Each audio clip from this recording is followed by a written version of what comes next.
भगवान कहीं पर बैठा नहीं है, भगवान तुम्हारी भावनाओं में है।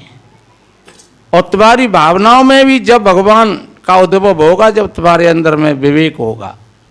और विवेक नहीं होगा तो भगवान भी कोई अगर आ जाए तब भी तुम उसको पहचान नहीं पाओगे, तब भी तुम वैसा ही समझ करके।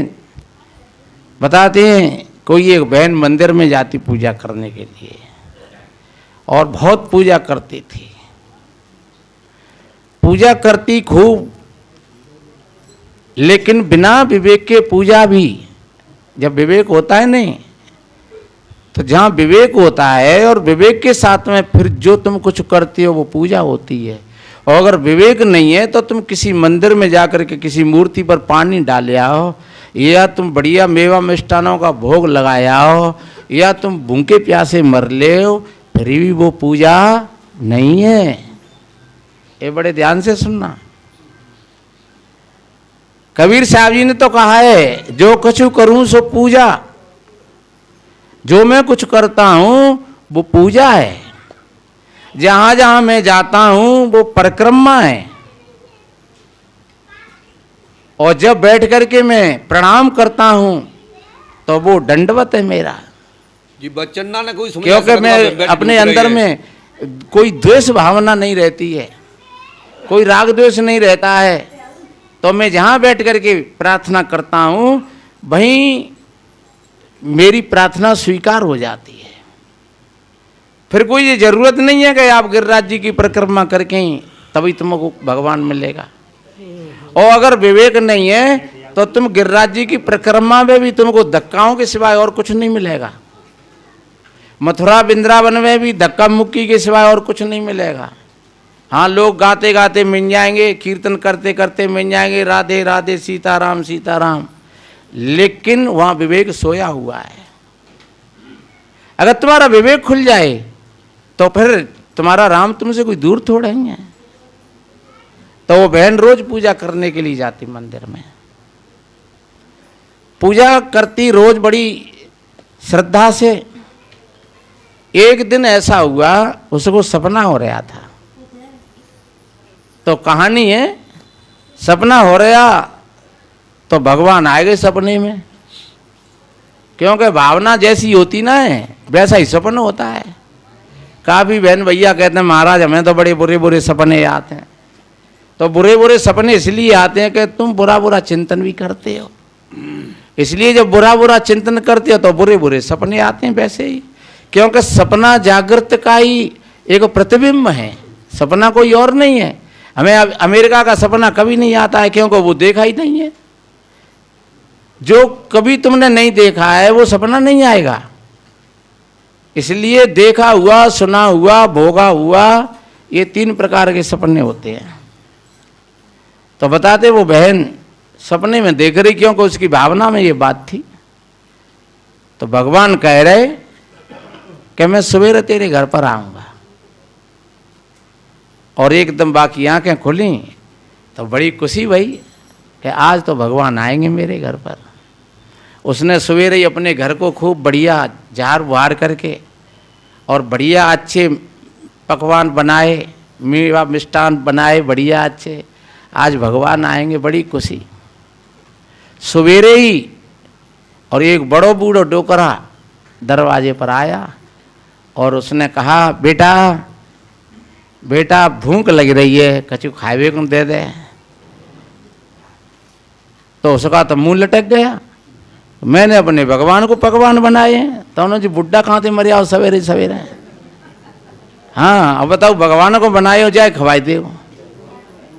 अरे बुड्ढे अभी मेरा भगवान आएगा, और जब भगवान आएगा और भगवान को खिला करके तब तो तुझको दे सकती हूँ। और ज़्यादा भूखो मर रहे तो कहते मंतते मांग लियो मुकते घरें बड़ो काम हुए। तो बेचारो बुड्ढो तो लगा दो।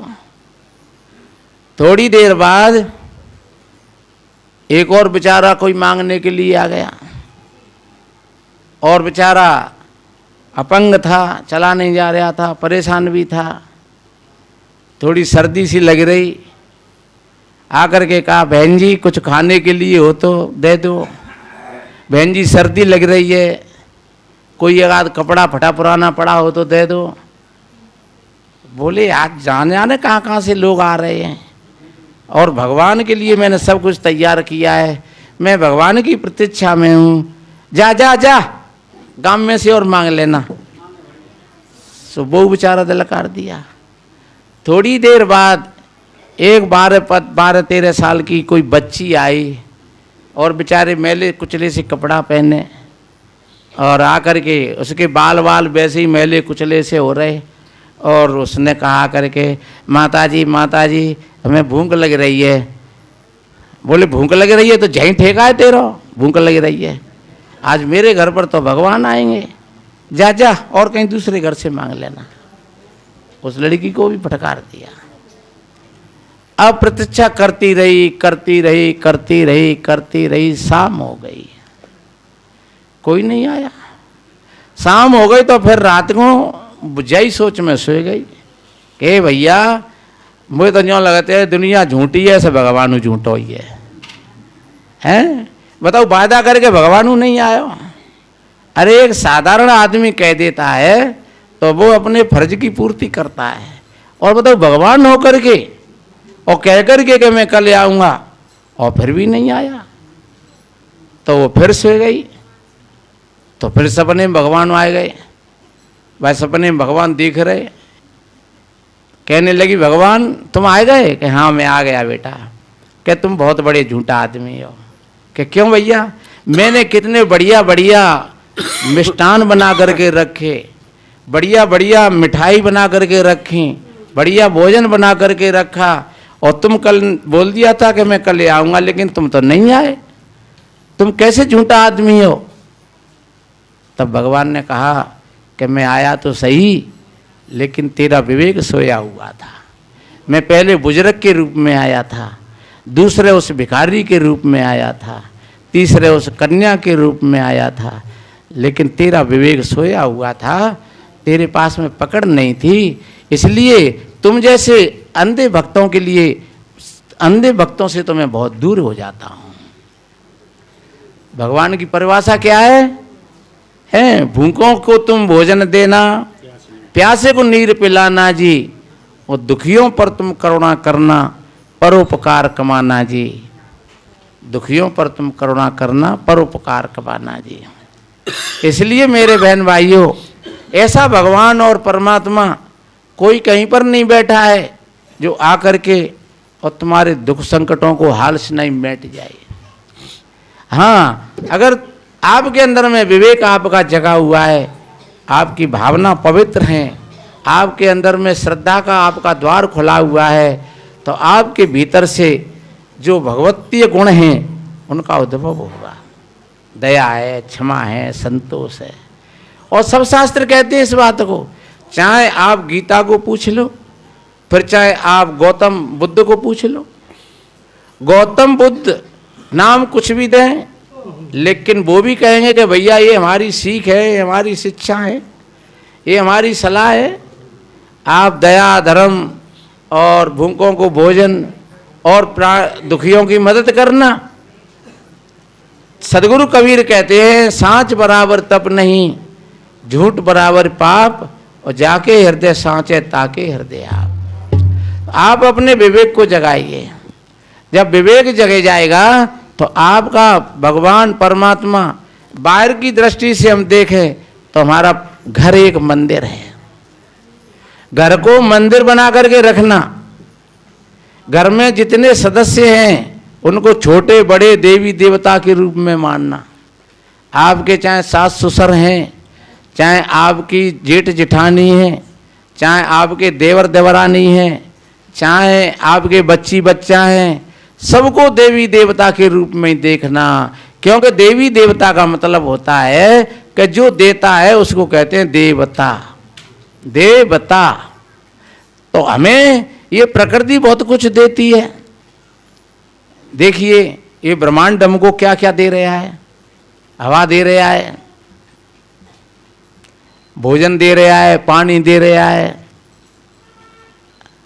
कहीं कहीं हम लोग ये भी कह देते हैं कि हवा मिट्टी पानी सब ये जड़ है।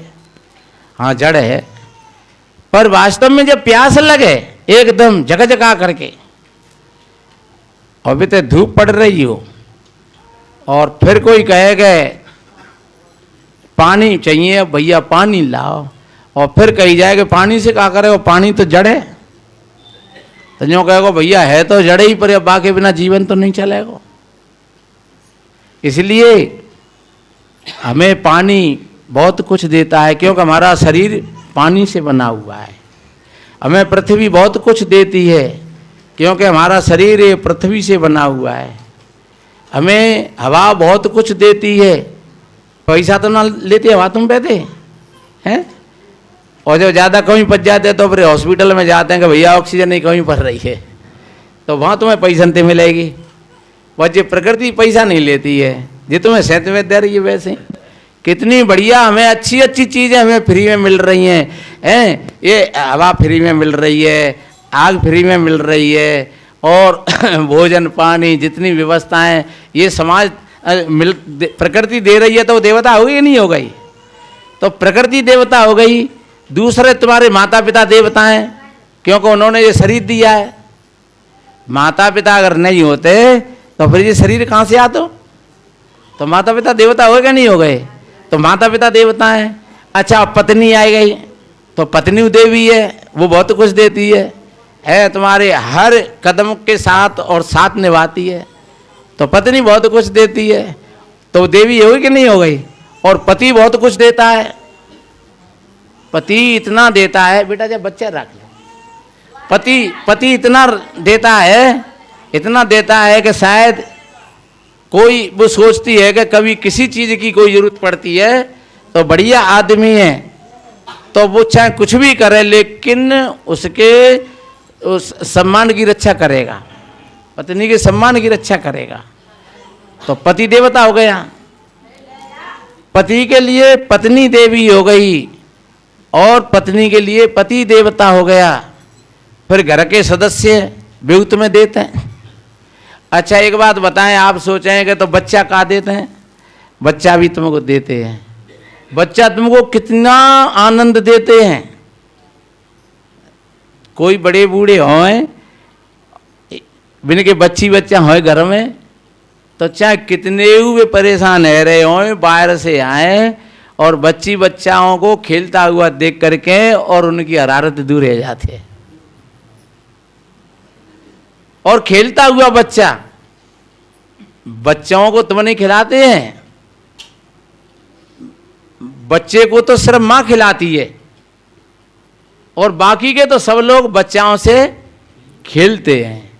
क्योंकि जब बच्चा ज़्यादा रोए तो ये कहते हैं भैया ले जा राख ले, भाई मैयो तो कहेंगे है जा राख ले, तो राखे को तो मैयो है और खेलवे को फिर बाकी के सके। अगर खेल लो हो दरवाजे पर हंसता हुआ तो चाहे ते गोद में आए उठावे को, चाहे ते कंधा बजाओ, बाबा तो तावे ले जाओ भाई गांव में घुमाए फिरे खेलते हैं, ताऊ ले जाओ गांव में घुमाए खेलते हैं, और रोए बैठे तभी फिर बाकी मैयो जिम्मेदार है। तो बोलो बच्चा हमको कितनी खुशी दे रहा है, लाखों रुपया खुशी नहीं देंगे और वो खुशी हमको बच्चे दे रहे हैं, तो देवता है कि नहीं हो गए? तो बच्चे भी देवता हो गए। तो अब कौन से देवता की पूजा कौन सी तरीका से करनी है, अब जीविस है। अब जाको मतलब ये मैं ये ना कह रहा हूँ कि सास ससुर देवी देवताएं, तो बिना तुम भोजन तो मन दो भला ही अद्दा की सरैया ले ले हो, और जो कह ला माते पाए पूजी दो लाते याद ती उतार लो टुकैया भूखी कुटाई रही है, तो वह आरती तो काम धो रहे चलेगा है। उसको तो बढ़िया भोजन की व्यवस्था बनाओ कि माताजी किस तरीका से माताजी का पेट भरेगा। तो ऐसे भोजन की व्यवस्था तुमने बनाई दी तो समझ लो कि तुम्हारी घर में तुम्हारी बुढ़िया कुछ हो गई, और बुढ़िया कुछ हो गई तो समझ लो कि तुम्हारे सब देवता कुछ है गई। इतना वरदान देगी कि तुम जीवन भर फलते फूलते रहोगे। माता पिता खुश हो गए तो समझ लो कि तुम्हें बहुत वरदान मिलेंगे। तुमने बच्चाओं की पूजा कर ली बढ़िया अच्छी तरीका से, कैसे? उनको समय पर नहलाना धुलाना, बढ़िया अच्छे कपड़े पहनाना, और उनको समय से स्कूल पहुंचाना, और उनकी शिक्षा दीक्षा पर ध्यान रखना, अच्छी बातें बताना हमेशा, तो समझ लो तुम बच्चों की पूजा कर रहे हैं। और ये बच्चा तुमको, वो पूजा तुमको इतना फल देगी कि बच्चे गुनाहगार होंगे तुम्हारे, बच्चे अच्छी जगह पर पहुंच जाएंगे, वो तुम्हारी सेवा करेंगे, वो तुमको भूलेंगे नहीं। वो ही बच्चा भूल जाते हैं जिन बच्चों का माता पिता की तरफ ज़्यादा ध्यान नहीं, माता पिता का ध्यान नहीं रहता है, वो बच्चे भूल जाते हैं।